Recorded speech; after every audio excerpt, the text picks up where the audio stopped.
فیلم با دویدن یه مرد به اسم جان توی جنگلا استارت میخوره که باعث جلب توجه روح‌های گم شده میشه. جان تلاش میکنه از جنگل خارج بشه ولی متوجه میشه که فقط داره دور خودش میچرخه و ساعتش از کار افتاده. شب میشه و جان برای پناه گرفتن تلاش میکنه از درخت‌ها بالا بره. از اینجا داستان ما با دختری به اسم مینا شروع میشه. اون توی ایرلند توی یه فروشگاه حیوانات خانگی کار میکنه. یه روز رئیس مینا بهش میگه که یه موکای زرد رو باید به باغ وحش ببری. مینا هم پرنده رو با خودش میبره خونه. شب آماده میشه که بره به بار و حسابی تغییر چهره میده و خب از این کارم خوشش میاد. و روز بعد مینا موکا رو برمی‌داره و میره سمت خونه خواهرش. سر راه وقتی به جنگل نزدیک میشه همش تابلو و اعلانات افراد گم شده رو میبینه و وقتی به اول جنگل میرسه روی یه تابلو نوشته شده هیچ برگشتی وجود نداره. چون ماشینش دچار مشکل میشه موکا رو برمی‌داره و اطرافو میگرده تا کمک پیدا کنه. ولی وقتی برمیگرده ماشینش دیگه سر جاش نیست. مینا واسه پرنده یه اسم میذاره و بهش میگه داروین. با داروین میره توی جنگل و وقتی صدای دویدن یه نفر رو میشنوه دنبالش میکنه که با یه زن با موهای سفید روبرو میشه. اون زن یه دری رو باز میکنه و به مینا میگه بدو که در توی 5 ثانیه دیگه بسته میشه. اون زن که اسمش مدلینه میگه ما به این مکان میگیم پناهگاه و اون رو با کیرا و دنیل آشنا میکنه. مدلین میگه ما باید سریع حاضر بشیم چون شبا یه سری موجودات که بهشون میگیم تماشاچی میان و ما رو تا طلوع خورشید تماشا میکنن. مینا میفهمه وقتی همه میرن جلوی آینه حاضر میشن صدای تشویق میاد و وقتی خورشید طلوع میکنه همه چی عادی میشه و اون دیوار آینه‌ای هم محو میشه. مینا حاضر میشه بره بیرون با وجود اینکه همه بهش گفتن زنده نمیمونه. توی جنگل با شنیدن صدای یه دختر که میگه چرا نمیمونی همینجا از ترس شروع میکنه به دویدن و میدوه سمت خورشید. ولی وقتی راهش رو ادامه میده میفهمه که هیچ فایده ای نداره و دوباره برمیگرده سمت جنگل. مدلین میگه هممون تلاش کردیم از اینجا بزنیم بیرون ولی شکست خوردیم و میگه باید حواستو جمع کنی چون جنگل باعث ایجاد توهم میشه و نباید از قسمت‌های علامت گذاری اونورتر بریم. توی پناهگاه دنیل داره حواس تماشاگرا رو پرت میکنه و کیرا هم داره میرقصه تا مینا خودشو برسونه. کیرا و مینا با هم صحبت میکنن. کیرا میگه شوهرش جان 6 روز پیش رفته بیرون ولی هنوز برنگشته که شوهرش همون کسیه که ما اول فیلم باهاش آشنا شدیم. کیرا رو میبره و بهش چیزی شبیه یه جور حفره نشون میده و وقتی برمیگردن پناهگاه دور هم جمع میشن تا مدلین راجع به قوانین با مینا صحبت کنه. نباید به آینه پشت کنه، نباید شب و در رو باز کنه و نباید به حفره نزدیک بشه. روز فردا مینا همراه دنیل برای شکار بیرون میرن. دنیل میگه 8 ماهی که اینجا گیر افتاده و مینا میفهمه دنیل هم راجع به یه سری چیزا کنجکاو شده. پس اونو متقاعد میکنه تا بفهمن توی حفره‌ها چه خبره. مینا با طناب میره پایین و اونجا وسایل آدمای دیگر رو پیدا میکنه. اونجا یه دوربین رو برمی‌دارن و با خودشون میبرن پناهگاه. به وسیله دوربین یه سری چیزا براشون مشخص میشه. به طور ناواضح میتونن یکی از تماشاچی‌ها رو ببینن و میفهمن دوربین مال جان بوده. جان خودشو به پناهگاه میرسونه ولی مدلین در رو براش باز نمیکنه. میگه ممکنه تله تماشاچی‌ها باشه و بعد به مینا میگه امروز چیکار کرده و اون غذایای امروز رو براش تعریف میکنه. مدلین به کیرا میگه که یه سوال از شوهرت بپرس که جوابشو فقط خودتون میدونی. بعد همه میفهمن که اون آدم جان نیست و یه جورایی یکی از تماشاچی‌هاست. در این بین زمان نمایش میرسه و همه میرن جلوی آینه. روز بعد مدلین همه وسایل رو برمی‌داره و میبره توی حفره. کیرا که به خاطر جان ناراحت بود میزنه بیرون تا شوهرشو پیدا کنه و میبینن دنیل داره با مدلین دعوا میکنه. دنیل میدوه سمت پناهگاه و درو به روی مدلین و مینا میبنده. مدلین و مینا میرن و پشت پوتاق قایم میشن. توی پناهگاه وقتی نمایش شروع میشه تماشاچی‌ها میفهمن 2 نفر از آدما کم شدن، برای همین میرن دنبالشون. مینا و مدلین دوباره میرن دم در و اونجا مینا به دنیل میگه که مادرش به خاطر اون توی تصادف مرده و نمیخواد دوباره باعث مرگ کسی بشه. مینا بچه‌ها رو قانع میکنه تا در براشون باز کنن ولی حرفی برای زدن نمیمونه و همه سری میرن جلوی آینه. مدلین شروع میکنه به حرف زدن. میگه من به خاطر یه سری تحقیقات خودم خواستم به این جنگل بیام و فهمیدم یکی از این تماشاگرها دقیقاً شبیه خودمه. بر اساس تحقیقات این تماشاچی‌ها یه جور پری هستن که میخوان رفتار آدما رو کپی کنن. برای همین هر شب میان ما رو تماشا میکنن. ولی بعد میفهمن تماشاگران متوجه حرفاشون شدن و میخوان در رو بشکنن و بیان تو. خوشبختانه مینا متوجه میشه که زیر فرش یه در هست و از اونجا همه وارد یه جور اتاق مخفی میشن. اونجا یه عالمه غذا و کامپیوتر پیدا میکنن و صحبت‌های یه پروفسور درباره این موجودات رو تماشا میکنن. پروفسور میگه که میخواد با این موجودات یه سرزمین رویایی بسازه و یه عالمه کارگر استخدام کرده تا براش پناهگاه بسازن. اون میگه در ابتدا این موجودات میخواستن که رفتار آدما رو تقلید کنن ولی همش شکست میخوردن، اما رفته رفته بهتر شدن و بین این موجودات یه سریا بودن که از بقیه باهوشتر بودن و بیشتر شبیه انسان‌ها بودن، مثل یه دختر بچه مو قرمز که وقتی میخوان ادامه فیلمو ببینن همه چی قطع میشه. اونا میفهمن که یه قایق برای بیرون رفتن از جنگل هست. روز بعد همه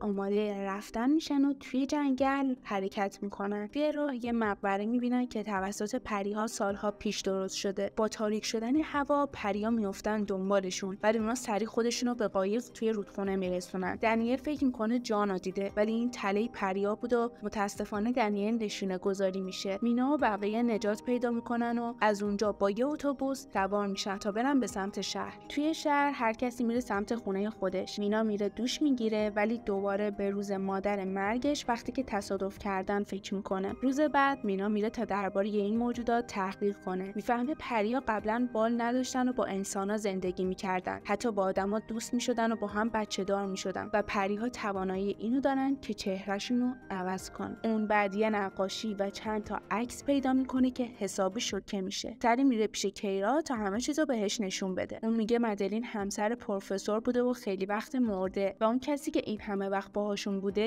یه پریه. صبر میکنه تا مدلین رو بفرسته جایی که بهش تعلق داره، ولی بعد میفهمه اون پری خودش رو شبیه کیرا کرده این همه مدت و به مینا میگه که داشته ازشون استفاده میکرده تا حسابی ازشون کپی و تحقیق کنه. پری میگه به کمک مینا تونسته بالاخره فرار کنه و حالا باید اونو بکشه. پری به مینا میگه تو خودت هم یه نوع نیمه پری هستی، برای همین میتونی توی روشنایی هم حرکت کنی. تو یه پل بین انسان‌ها و پری‌ها هستی. مینا میگه ما مثل هم هستیم و هیچ فرقی نمی‌کنیم. فرق به تصمیم داری که چیکار کنی. چون من و تو گونه‌مون شبیه همه و پریای زیادی هم باز مثل ما وجود دارن. اونا با هم حرف میزنن و پری بالهاشو باز میکنه و پرواز میکنه. مینا که تازه با ماهیت خودش آشنا شده میره پیش خواهرش و اونا با هم حرف میزنن و متوجه میشه خواهرش هم علائم این که نیمه پری باشه رو داره، چون همیشه این نشونه ها رو توی شهر و موقع زندگی روزمره متوجه میشده.